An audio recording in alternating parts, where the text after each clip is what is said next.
So I had this little accident with my brand new stair treads I installed. While installing one of the lower treads, I whacked this top stair with a hammer and left this horrible dent. Now I have to fix it. I have an idea for how to do this. We'll start off by getting some measurements. Looks like about 1.75 inches by about 1/2 inch. So if we go slightly larger than that, this should work out. Next thing I want to do is find a piece of wood that's not just the same color, but also has a grain pattern that matches up. So notice right there, those lines, the light and dark lines, almost match up perfectly. And I'm going to circle the area that I want to keep. That'll be my repair patch. Now let's get some wood ready. I've got some scraps on the floor here. Cut those down and see what we can do.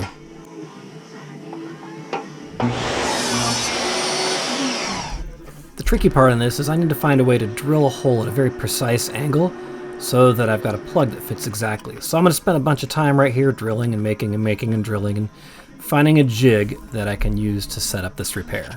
Stay tuned. I have this really bad habit of finding the hardest way to do things, but my inner simple self inspired me to just take the table saw, set the blade at a 45-degree angle, and cut a V-groove into a piece of wood that I could then use to clamp the piece down. If you've been in my class, you probably won't believe this, but I actually didn't measure this. I just guessed and sent it, and it actually turned out okay on the first try. One of the few things in this project that did. So here's the setup. That top board's supposed to fit in that V, but the screw heads are protruding, and so it tends to want to rock in there. That's got to be super solid. So we're going to have to stop and try a different solution here. As I was worrying about how to do this, I realized that screw heads were kind of a problem, but really what I needed to do is hold that board solid. So instead of fixing the 90 degree there with the screw heads protruding, I'm just going to screw that whole thing down and make it nice and rigid. It doesn't matter what the angle is, as long as it's consistent. So if it's off by a degree or two, I don't really care, as long as that same angle is consistent on every single cut I make thereafter. At this point, I'm getting kind of desperate for this thing to be solid. I've probably used 6 or 7 or 10 or 12 screws by now, so I've given up on precision, and now I'm just slamming screws in wherever they can go until the thing holds solid. To be clear, there is nothing precise or pretty about this. It's literally just 4 screws jammed into a block of wood, holding it steady. Now comes the fun part. What I need to do is drill a very perfect 3/4 inch hole, or thereabouts. And to do that, I'm going to use a Forstner bit. The advantage of using a Forstner bit is it leaves a nice flat hole as opposed to a spiral bit that will leave a pointed hole. That will allow my plug to fit flat in there and get a nice good glue bond. So an important thing here is consistency. I'm going to need to drill 2 or 3 holes. They have to be in a perfectly straight line. So to do this, I'm going to clamp this auxiliary fence on the drill press table. Since the drill is round, it doesn't matter what angle I clamp that on the table. Once that board is clamped down, I've got it nice and centered. I'm just going to slide that back and forth. That could be any angle on the table at all. You do not have to run it horizontal across the length of the table. So here I am marking the approximate width of the repair. As long as it's bigger than the hole, it doesn't matter how big it is. So this is just a guess right there. Notice I went outside of the lines just a little bit. I don't want to have to make this again. Fun fact, I'm going to have to make this again. Lots and lots and lots of drilling, wood shavings everywhere. I love this part.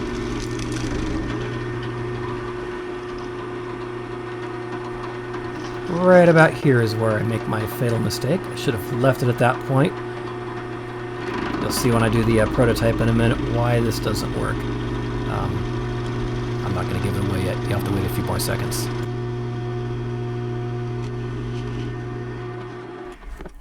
Okay, now we have our jig built. Now for the moment of truth. We're going to do a test cut on a scrap of wood because I don't want to do this on my stair and screw it up and have an even bigger repair to make. So there's my jig. We're going to clamp that on our pretend stair tread and see what happens. Fun fact, it doesn't. So that dovetail piece on the bottom, that's my sample stair tread. Take the jig, we'll clamp that on top right there. Most important thing is that it doesn't move.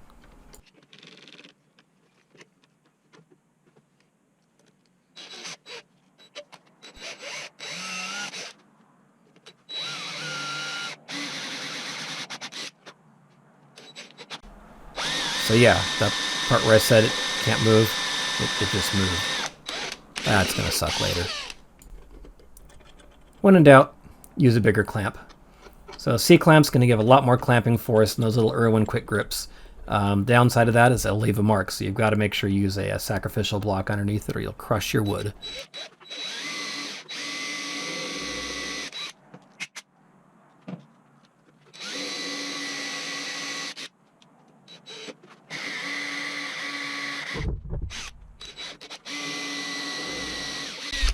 And the mistakes keep coming. So it's kind of hard to see in this, but trying to drill in, that drill jumps all over the place, where the hole on the left kind of jumps into the hole on the right, and I'd bump into the tripod there. So right there, just it doesn't want to go straight in that hole. So we go all the way back to the drawing board.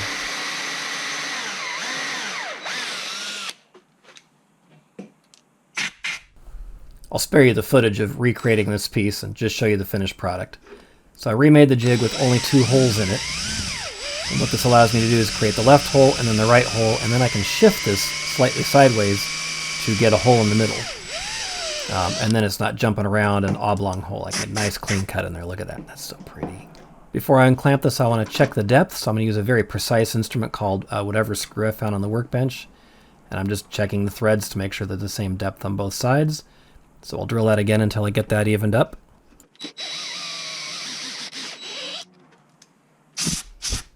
And after unclamping it and moving it, there's the final product. You can see where it went through a little bit there, but I'm not worried. That piece is 3/4 of an inch thick, and my stair tread is 1 1/8", so I have lots of extra depth to work with. And even if it does go through, it's on the underside and nobody will see it. And for the next 20 minutes, we've got some tedious chisel work. I've got my nice big chisels all sharpened up, and we're going to very carefully cut between those holes across the tops and get a nice straight line, and make sure it's also at the right angle. I'll spare you the entire footage, but I'll show you the before and after and a little bit of sped up in between.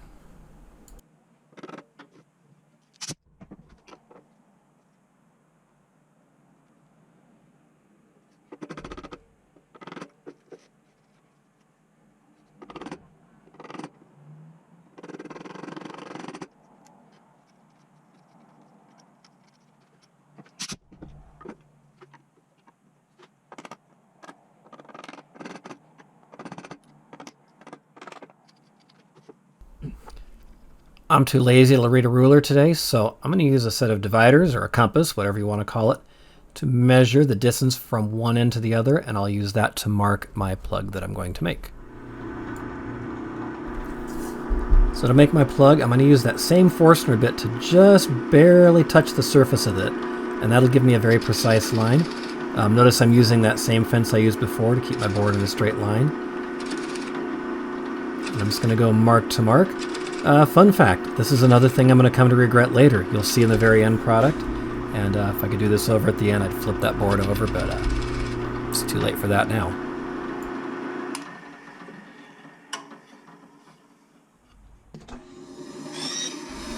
With my marks done, I'm going to the bandsaw, and I'm going to rough cut this down to about 1/16 of an inch away.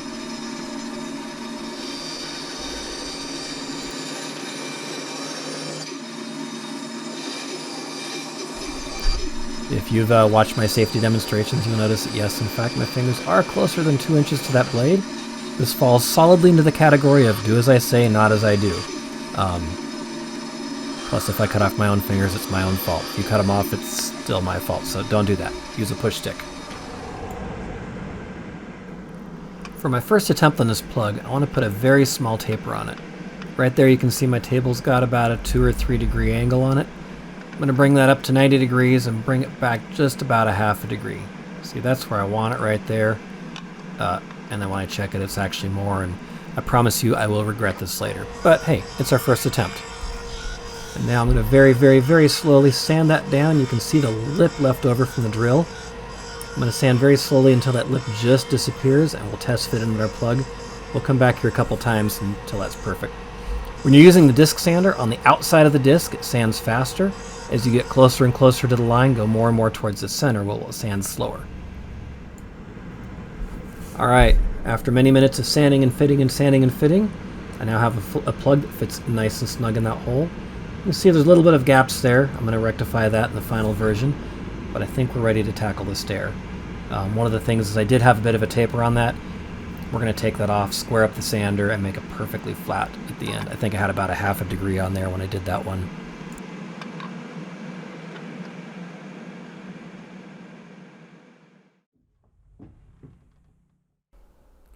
And this is the moment I fear. We've done our prototyping. I think it's going to work. I've got the jig clamped onto my step. You can see the damaged spot behind, and we're going to say a little prayer and drill a hole and see what happens.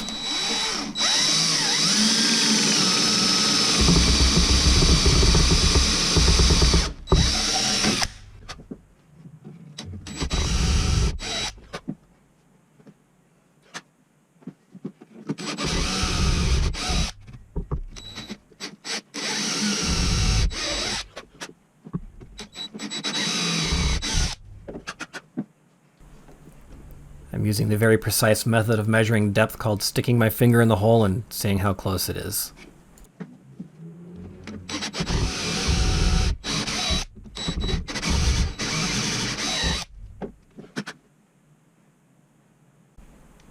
Now with my 2-hole jig, I'm going to shift it sideways, line it up on that middle section. As long as I clamp that down good and tight, the drill bit should not wander. And at this point it's in the middle of the hole, so it won't be quite as obvious.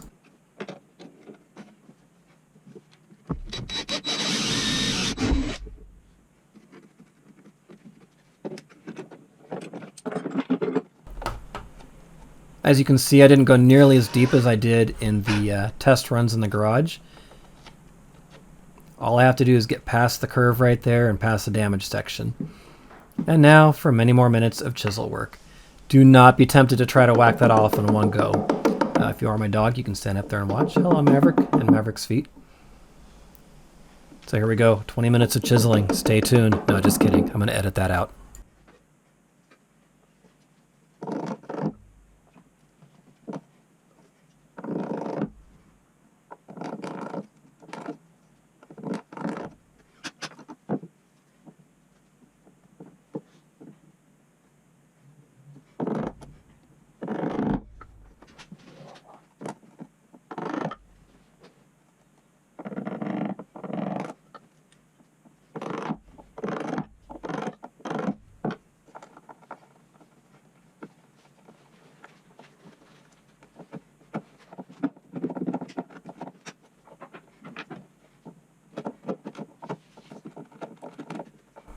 All right, quick test fit.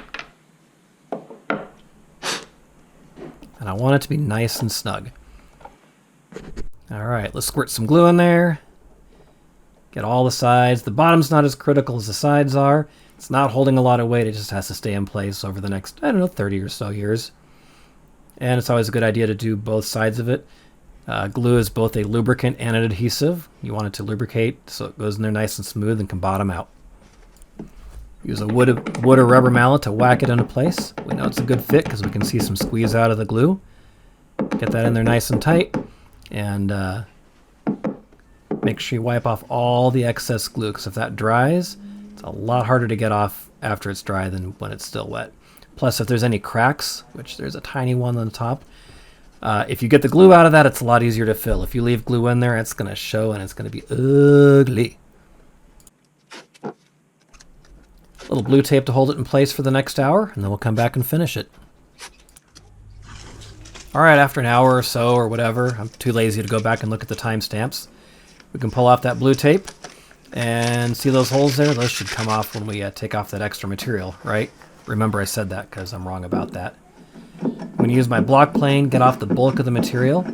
I've got that blade set really, really thin, taking off tiny little bits at a time. And just like we did on the hand tool project, we're just going to match the curve to the stair tread and keep going until it's done. Again, I'm going to edit this out because this is going to take a while.